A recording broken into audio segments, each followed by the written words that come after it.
I think it's safe to say that WWE in the year 2020 has had fleeting moments of greatness. They've had moments of greatness that have been few and far between, and in between that, there's been a lot of kind of dead TV, like the pandemic period and the PC and whatnot. There's been a lot of dead TV, but when we look back upon 2020, I feel like this SummerSlam show tonight is going to be one of the main shows we look back upon with fondness, one of the main shows that we almost say made things worth it. Because yes, soldiering through 3-hour Raw shows every week, 2-hour SmackDowns is not the best, but given the payoffs we got tonight, given Seth Rollins and Dominic Mysterio and what they did in that match, that was just phenomenal. Given the main event, Universal Championship match, The Fiend, Braun Strowman, featuring Roman Reigns making his return. You've probably seen it already. It's all over the YWC. It's oversaturated. We all know that Roman Reigns is back, but I'll have my 2 cents on it later in this video. So you got Roman Reigns,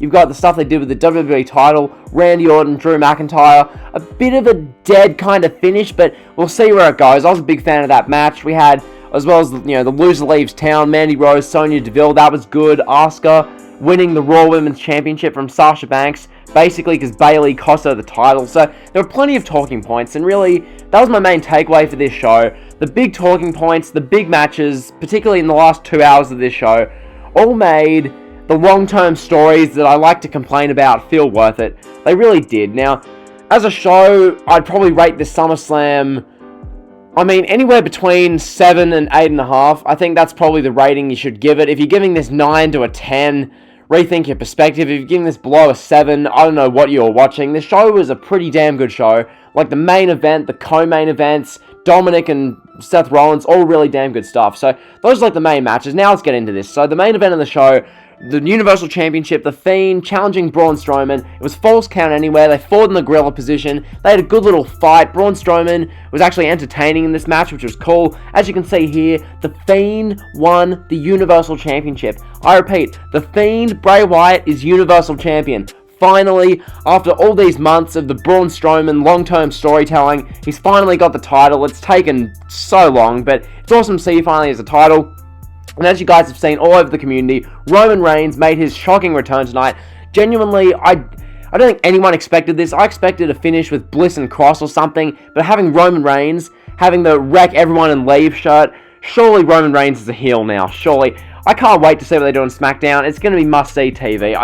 Honestly, I cannot wait. Roman Reigns, is he going to be Universal Champion in a month? Like, where are they going to go with that? So, I can't wait to see what they do. It has my attention just absolutely fully. The main event was fun. The Fiend being champion, Roman Reigns being back, that was awesome. So yeah, that was the main event. As for the co-main events, the WWE Championship, Drew McIntyre defending against Randy Orton.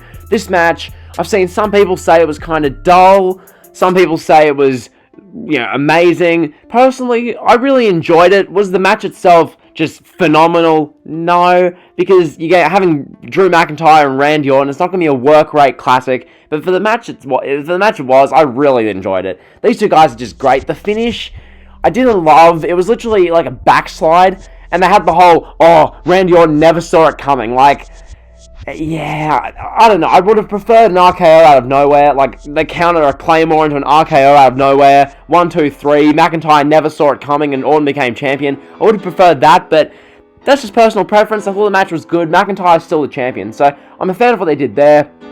As for this, Keith Lee is debuting tomorrow night on Raw, so personally, just because of that alone, I'm really looking forward to Monday Night Raw tomorrow night. You've got Keith Lee having his first appearance, probably some more stuff with Rollins and Mysterio that I'm going to be captivated by. Asuka's Raw Women's Champion, where McIntyre and Orton go from here. So plenty of stuff is happening going into Monday Night Raw. Keith Lee and what they do with him is one of the main things. What are they going to do with Keith Lee? I can't wait to find out. So speaking of Rollins and Mysterio, as I did before, Seth Rollins, Dominic Mysterio, this was the match of the weekend. I think that's almost safe to say. It's an opinion I've seen all over the wrestling community tonight. This match was fantastic. I think from a storytelling perspective, I know I've complained a lot in the past few months, like 6 months, about the Rollins, Mysterio, Owens, Aleister Black, Murphy, Carrillo, this kind of blender of guys, and how it's just been the same thing week in, week out. But what they did in this match tonight, almost made me say, I think that was worth it, honestly. Like, yes, the Rollins promos, the Messiah promos, it's the same thing over and over, but the match they did, the storytelling, Ray kind of like getting handcuffed, Rollins having Rey Mysterio's wife or Dominic's mum getting involved. She came out there, you had Ray getting all emotional, you had Rollins just beating up Dominic Mysterio, you can tell Dominic was fighting for his family, just amazing storytelling. It's a match that if you didn't see the show, just go and watch this match. This match was the match of the night, the match of the weekend. Just phenomenal. Like, Seth Rollins cemented himself as one of, if not the best wrestlers in the world from a storytelling perspective.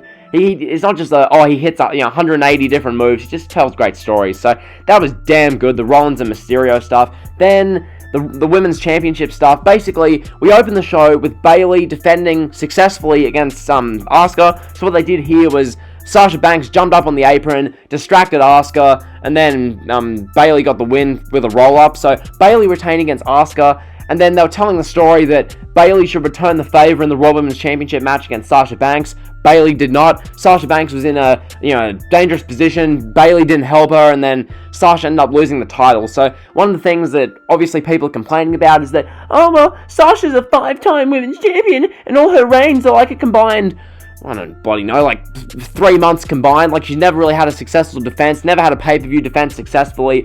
They're going to keep building this up. I think they're going to build this into the story. Eventually, when Sasha Banks beats Bayley one-on-one in like a couple of months' time, or 2 months, however long they do it, but when Sasha Banks beats Bayley, it's going to be this big moment. Sasha Banks is going to have like a 6-month-long reign.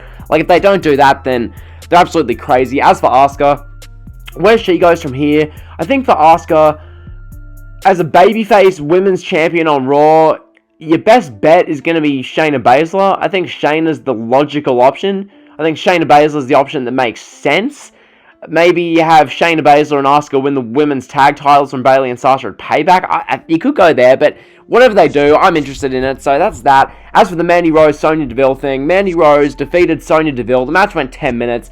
It was a fine match. It wasn't great, it wasn't bad, it was right in between. Nothing really to see if you didn't. Mandy Rose got the win, so Sonya Deville can have some time off that's almost necessary for her, given what happened with that home invader creep just attacking her. That was awful, but yeah, big win for Mandy Rose. Cool to see Otis afterwards getting involved and whatnot, so that was fine. And then I want to finish off by saying thank you to Renee Young for everything she's offered to WWE and she's given to pro wrestling as a whole. If this is the end for her in pro wrestling, if she doesn't become all elite like wrestling Twitter wants her to, I just want to say thank you to Renee Young for everything she's done for the WWE and how she's made a bunch of dead material entertaining because of how great she is as a personality and as an entertainer. So thank you to Renee Young. SummerSlam itself, 2020. I'm giving the show overall 7.5 to an 8, anywhere between there. Really fun show. A lot of the stuff I enjoyed. Like, comment, sub, because on the drill. See ya.